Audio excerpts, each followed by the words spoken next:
Bonjour les amis, le but de cette vidéo c'est de vous montrer comment j'ai pris cette photo au Tassili, plutôt au Tadrar, c'est la région du Tassili, c'est le Tadrar rouge plus exactement parce que le sable tend vers le rouge. Donc en fait j'ai combiné deux photos, là il y en a beaucoup plus, je vais éliminer celles que j'avais déjà travaillées. Pour éviter les confusions, alors déjà j'élimine celle-là, qui est la photo finale à laquelle on va arriver, et j'ai éliminé celle-là, que l'on va également retrouver au cours de la démonstration. En fait, je suis arrivé un peu tard, donc je devais prendre, c'est là où on a bivouaqué, je devais prendre le ciel et l'avant-plan qui est un beau cirque avec une falaise. Mais bon, j'étais fatigué, j'avais fait un vol de nuit, puis la route de Janet jusqu'au Tadrar, puis plusieurs heures de piste, donc un peu crevé, et puis avec le sable, ça devenait compliqué. Bon, faut savoir gérer les sables dans cette zone. Faut savoir gérer le sable et j'essaie de faire une vidéo une autre fois sur comment gérer le sable, etc. Bon, c'est pas le propos de cette vidéo. Donc j'ai fait cette prise, mais j'avais fait une erreur. Je devais la prendre à 1600 ISO et j'avais prise à, je devais la prendre à 3200 ISO. J'ai prise à 1600 ISO à 2.2. Et donc, si on réinitialise, ça donne ça. Il y a juste quelques étoiles. Puis ces photos-là, c'est en fait du light painting. Donc, je vais mettre en valeur l'acacia qui était dans le même cadre, en avant-plan. Donc, avant-plan l'acacia, arrière-plan les étoiles et la falaise. Et donc, j'ai fait du light painting. Là, c'est 5.6 à 560 ISO, donc plus de profondeur de champ. Pendant 20 secondes, j'ai tourné autour avec la torche. Et donc, voilà, c'est un peu la technique du light painting. Donc, on va rentrer un peu dans les détails là. Donc, cette photo, donc, j'ai raté à 1600 ISO, mais bon, c'est un Z6II, donc c'est pas trop grave, puisqu'on peut augmenter l'exposition et on obtiendrait le même bruit que si c'était directement réglé sur l'appareil au niveau des ISO. Voilà. Alors, donc là, on a le ciel et le sol. Première chose à faire, bien sûr, séparer le ciel du sol, comme ça on pourra travailler la température de couleur au niveau du ciel. Donc on va aller vers le masquage et sélectionner le ciel. Et la technique que j'utilise, c'est celle que vous retrouvez là, parce que quand on masque directement, il y a toujours des débordements. C'est-à-dire que le masquage du ciel va déborder sur la falaise, et ça, c'est pas bon.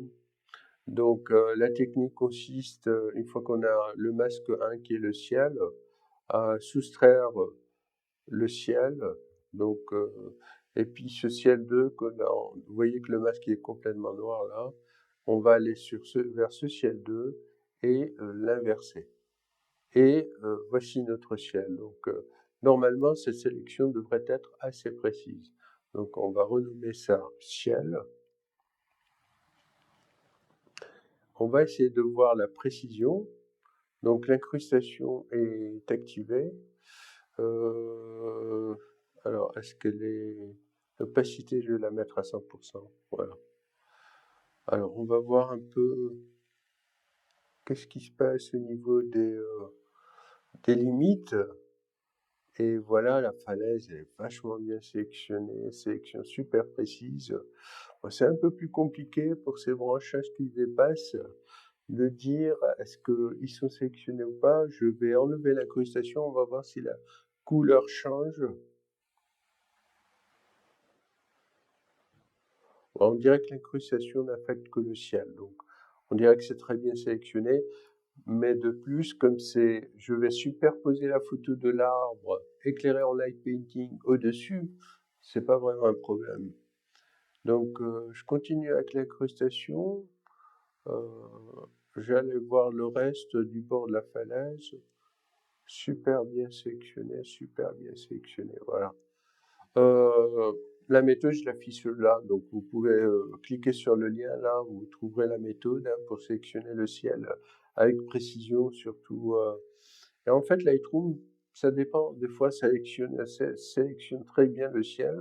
D'un coup, des fois pour des raisons inconnues, il faut faire toutes ces manipulations pour avoir un ciel bien sélectionné. Alors, maintenant que j'ai le ciel sélectionné, bien sûr, on va sélectionner l'avant-plan. Donc, on va vers cette sélection du ciel et on va dupliquer, inverser le masque. Et là, on voit bien que c'est en bas que c'est blanc. Donc, ça nous a sélectionné l'avant-plan, la falaise et puis le sol. On va commencer par travailler sur le ciel. Première chose, la température. Non, là, je suis en train de travailler sur l'avant-plan. Le ciel, sur le ciel. J'enlève l'incrustation. La température, ben, non, ça, c'est l'exposition. Je vais ramener ça vers le bleu, là, bien sûr. Voilà. Bon, mais c'est quand même un bleu qui est pas assez sombre, hein. Donc, je vais jouer un peu sur l'exposition. Je vais jouer un peu sur les blancs, augmenter un peu les blancs pour les étoiles. Voilà. Je pense qu'il y a toujours un problème au niveau de la couleur, j'aime pas trop. Donc je vais aller vers les courbes et je vais sélectionner le canal bleu. Je vais augmenter un peu le bleu par ici.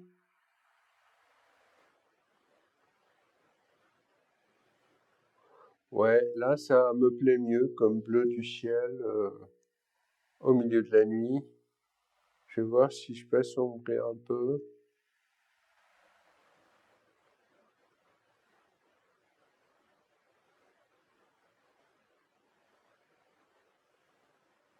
Ouais, là ça va. Et puis il y a l'avant-plan, le ciel inversé. J'enlève l'incrustation.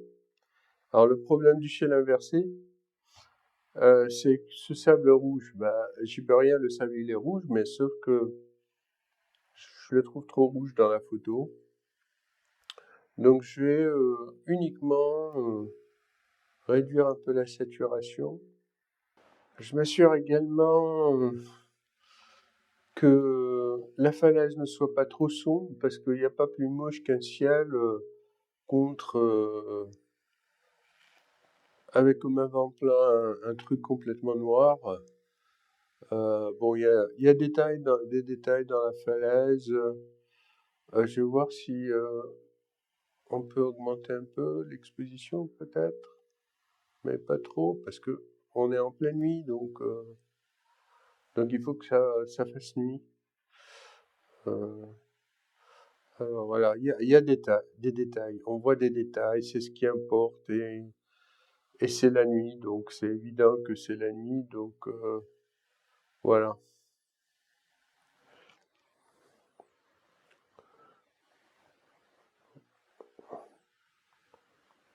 Très bien. Donc ça donne à peu près quelque chose comme ça.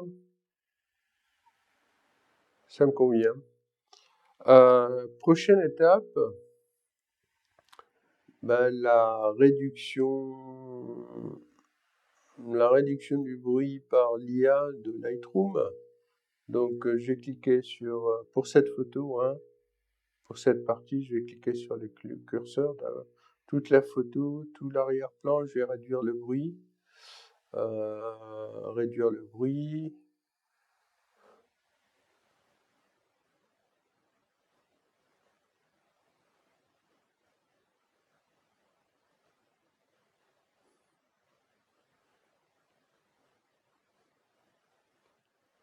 Alors ça va nous donner un aperçu, mais Pour moi, l'aperçu, il veut rien dire, donc autant ne pas en tenir compte.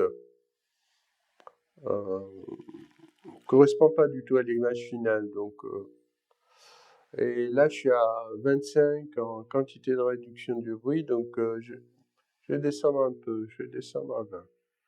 Je crois que 20, même s'il y a un peu de bruit, c'est mieux que d'avoir une image vraiment molle. Et là, on démarre l'accentuation. Là, l'image va se mettre à clignoter pendant un certain temps, donc on se retrouve juste après.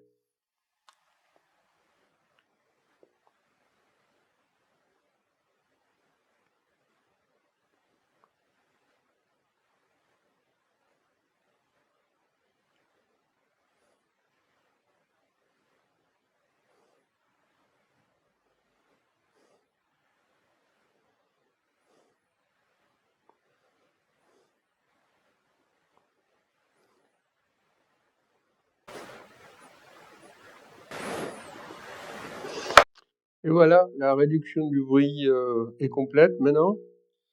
On se retrouve donc avec deux images, l'une avec réduction du bruit, là où il y a les petites étoiles, et une autre sans. On va aller comparer les deux dans Bibliothèque pour voir l'efficacité et la qualité de la réduction du bruit. Je vais mettre ça à 50%. Voilà. Alors, à gauche, avec réduction du bruit,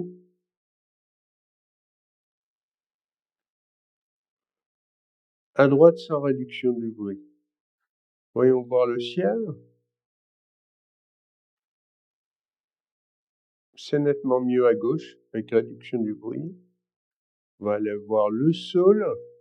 Alors, voyons un peu ces strates. Vous voyez que avec la réduction du bruit à 20%, quand même, je trouve les strates beaucoup plus visibles, alors que d'habitude, la réduction du bruit a tendance à effacer les détails. Là, je vois des choses qui sont plus visibles avec réduction de bruit que sans réduction de bruit. Donc c'est vachement efficace. J'essaie de voir d'autres points là. Ce petit rocher, par exemple, ce caillou là, avec réduction du bruit, il est plus visible que sans réduction du bruit. Donc tout est bon. Donc je m'oriente vers l'image avec réduction du bruit. Voici mon image. Et maintenant, je vais la combiner. Donc, vous voyez l'arbre là? C'est cet arbre-là que j'ai éclairé à la torche. Et donc, là, j'ai deux possibilités, soit ça, soit ça. On va voir un peu à 100%.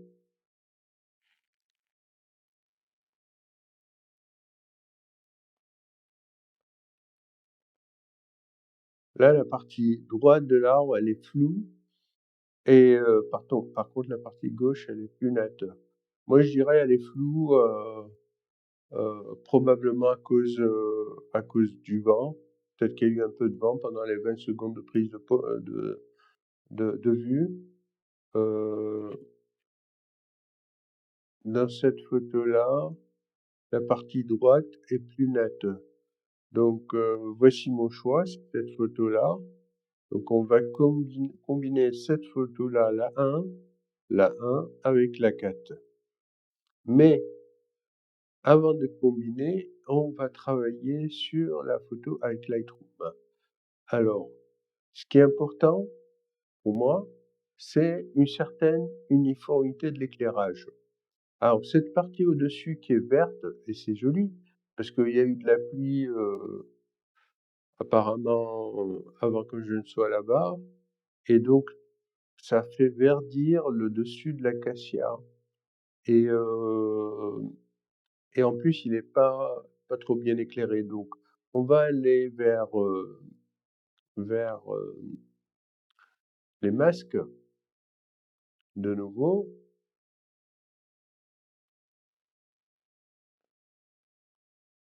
Et en fait, il y a des masques qui ont été déjà faits.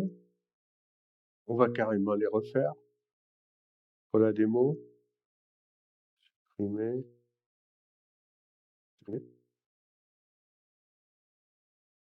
On va aller vers les masques pour essayer d'avoir un acacia éclairé d'une manière assez uniforme. Donc là, ça va à peu près. Par contre, cette partie-là, elle est assez sombre. Je vais prendre un dégradé radial et je vais carrément couvrir ce qui importe, cette partie du milieu. Cette partie du milieu, c'est l'effet à 100%. Il y a le reste, cette partie-là, c'est l'effet qui est réduit au fur et à mesure, hein. Donc c'est un effet pour faire une transition. Donc je vais enlever l'incrustation là. Est-ce que cette partie centrale couvre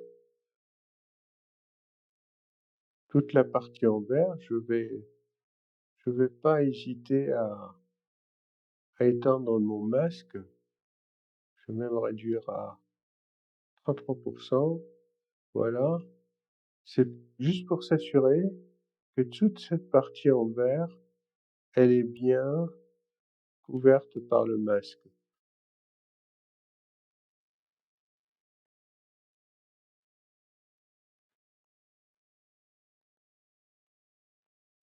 Je crois que c'est bon. Allez, on augmente l'exposition.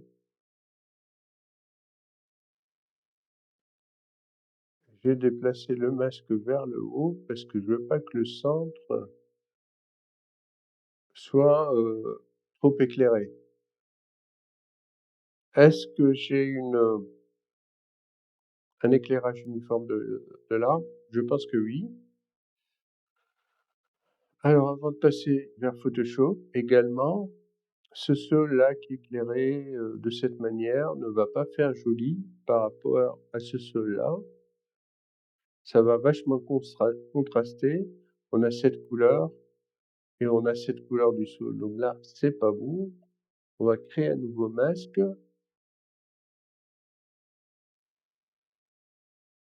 Un dégradé linéaire.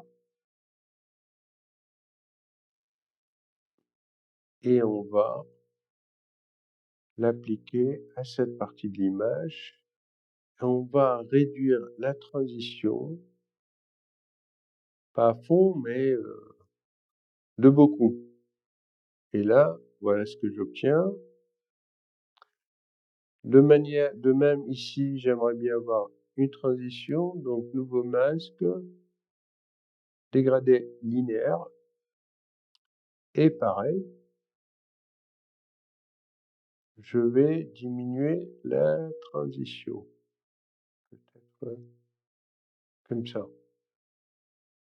Allez, reste quand même cette partie. Je crée un nouveau masque, dégradé linéaire, et je vais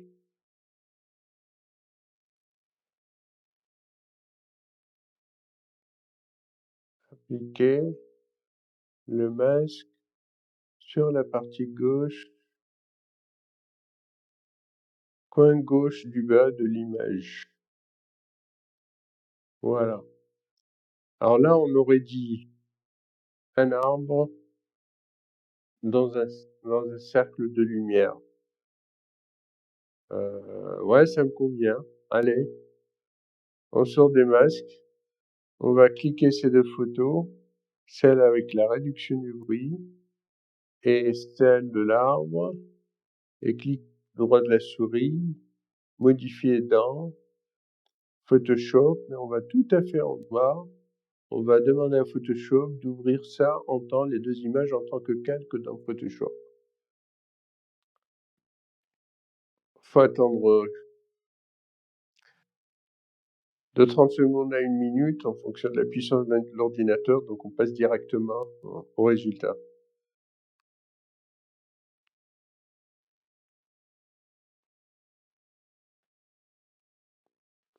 Et voilà nos masques. Donc ça, c'est l'avant-plan.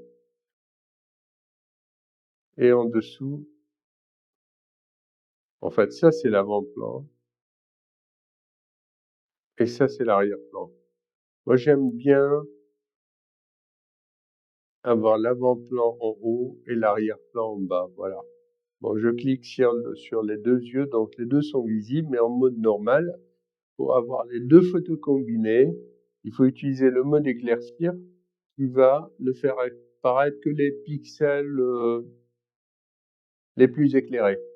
Donc là, l'arbre est éclairé, il apparaîtra dans l'image finale, parce que dans la première image, l'arbre est complètement sombre, donc on verra l'arbre éclairé. Par contre, dans cette image, on voit pas du tout le ciel. Avec le mode éclaircir, on va voir le ciel, parce que c'est toujours le pixel, quand on les empile, le plus éclairé qui va apparaître. Là, on sélectionne les deux calques, et on va vers éclaircir, en mode fusion. Et voici l'image. Alors, est-ce que elle est assez bonne pour être considérée comme image finale?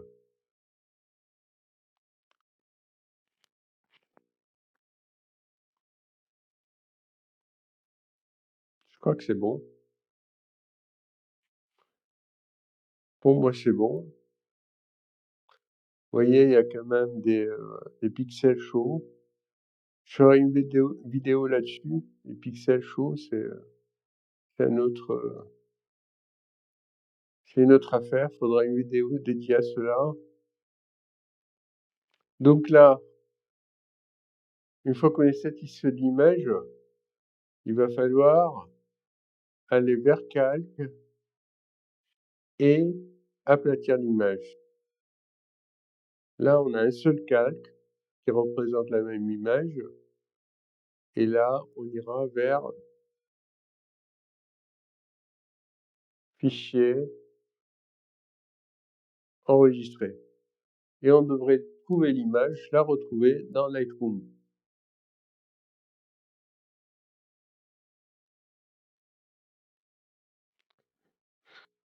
Voilà, l'image est enregistrée et la voici dans Lightroom. Alors, y a-t-il des modifications à ajouter?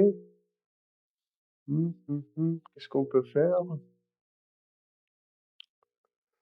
Je pense pas que clarté ça donne quoi que ce soit. Non.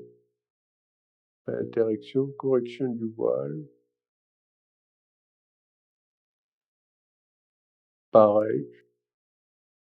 Pas intéressant. Saturation, pour moi elle est bonne. Exposition est bonne. Tiens, on va voir.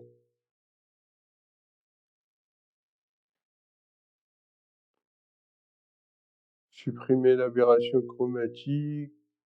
Activer le profil de correction. Bon, avec ou sans, c'est pareil. Cette partie-là, c'est pas un défaut, c'est un nuage qui passe.